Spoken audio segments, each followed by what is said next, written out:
Baik, perkenalkan kami dari kelompok 5, kelas LJ01, mata kuliah Research Methodology in Computer Science. Kelompok kami beranggotakan saya sendiri, Brian Steve, Joniko Wijaya Kusuma, dan Rizky Hertama. Kelompok kami akan membawakan presentasi mengenai paper kami yang berjudul Semantic Analysis of Hologram Implementations in the Entertainment Field. Pertama-tama, saya Brian Steve yang akan membawakan presentasinya. Di sini terdapat judul paper. Kemudian di sini terdapat nama-nama penulis papernya. Kemudian lanjut ke abstrak. Di era sekarang ini, teknologi berkembang dengan sangat pesat. Perkembangan teknologi yang begitu pesat telah memberikan banyak dampak positif bagi kehidupan manusia. Salah satunya adalah membantu kehidupan manusia. Salah satu teknologi yang saat ini berkembang dengan sangat pesat adalah hologram. Hologram adalah teknologi fotografik yang mampu merecord scattered light dari sebuah objek dan mempresentasikannya dalam 3 dimensi. Hologram sendiri telah banyak digunakan dan diimplementasi di berbagai bidang kehidupan manusia. Melalui scientific paper ini, kami akan memberikan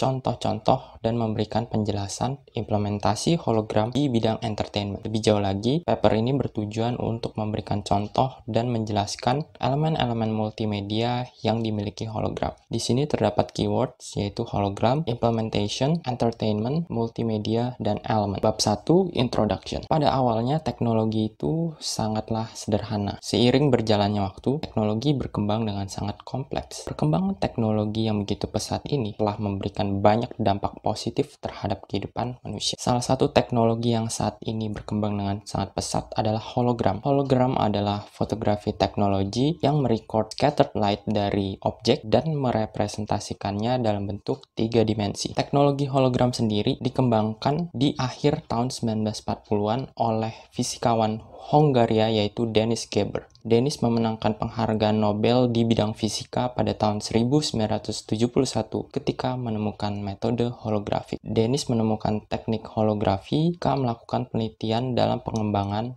mikroskop elektron.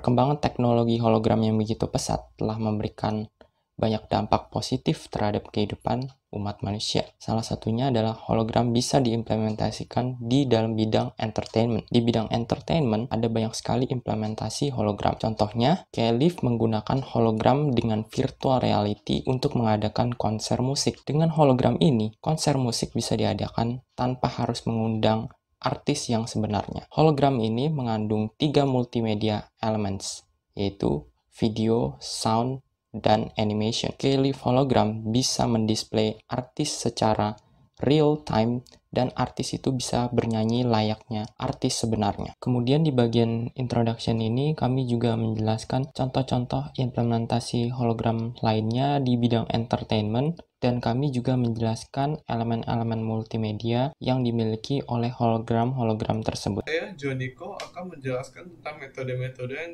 kelompok kami lakukan agar bisa mendapatkan paper dan data yang pas untuk kami lakukan konklusi dengan keterkaitan hologram dengan field entertainment. Nah, sekarang metode-metode yang kami lakukan ini berdasarkan dari SLR, yaitu Systematic Literature Review, yang diadopsi oleh guideline dari Kitchenham. Yang step-stepnya tersebut itu berdasarkan dari melakukan preparasi terhadap research question, lalu melakukan perform terhadap paper yang telah kami ambil data researchnya, lalu kami melakukan dokumentasi dan melakukan analisa dari kualitas dan isi data dari tiap paper yang ada.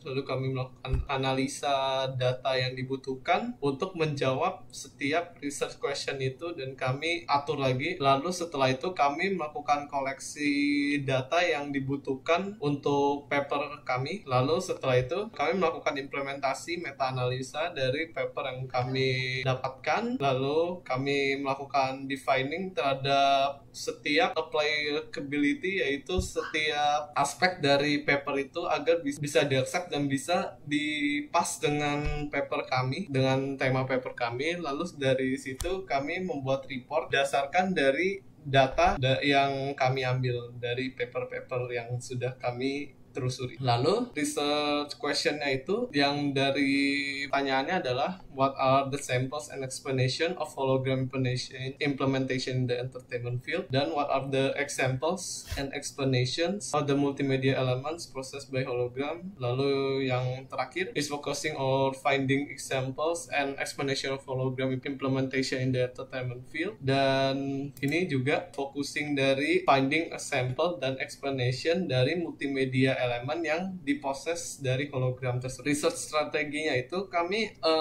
melakukan pengambilan data paper dari search keyword yang kami ambil. Bisa kami search keywordnya itu melalui Google dan melalui website pengumpulan paper yang tersendiri. Lalu untuk inklusinya itu tentunya ditulis dalam bahasa Inggris, related to explanation of hologram implementation in entertainment field, berarti ada relasi dengan tema paper yang kami buat. Lalu publish setelah atau sama dengan 2006, berarti sebelum publish itu kami mengeksklusinya related to explanation of hologram implementation, ini udah. Lalu has a comprehensive explanation, berarti punya eksplanasi yang bisa dipegang dengan data dan sumber yang tepat. Lalu juga papernya itu based on data, bukan based on opinion. Nah, ini beberapa eksklusinya, novel Inggris dan yang lain-lain. Lalu untuk screening prosesnya, kami mengambil beberapa artikel ini,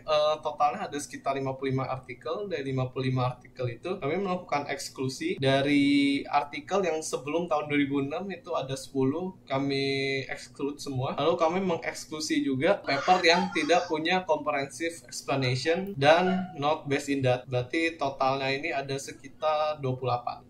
Jadi dari 28 itu, jadi sisanya itu ada sekitar 27 paper yang appropriate atau terkonfirmasi. Lalu dari paper yang terkonfirmasi itu, kami melakukan penambahan lagi sebanyak 4 paper dari reference review. Jadi totalnya itu sekarang ada 31. Untuk data collectionnya ini, screening prosesnya itu berdasarkan dari 31 paper yang telah memenuhi standar-standar kriteria yang ada. Dan ini beberapa data ekstraknya itu seperti full reference dan description of title and example itu sesuai dengan tema, yaitu entertainment field, dan title dan example-nya itu juga memiliki keterkaitan dengan hologram. Lalu dari data analisis ini kami mengambil beberapa data analisis yang ada dan melakukan base data dari paper yang kami ambil itu berdasarkan dari multimedia. Jadi contohnya seperti ini, misalnya virtual experience in the performing arts key live hologram music concert. Lalu di sini ada teks, ada multimedia elemennya, itu text, image, sound,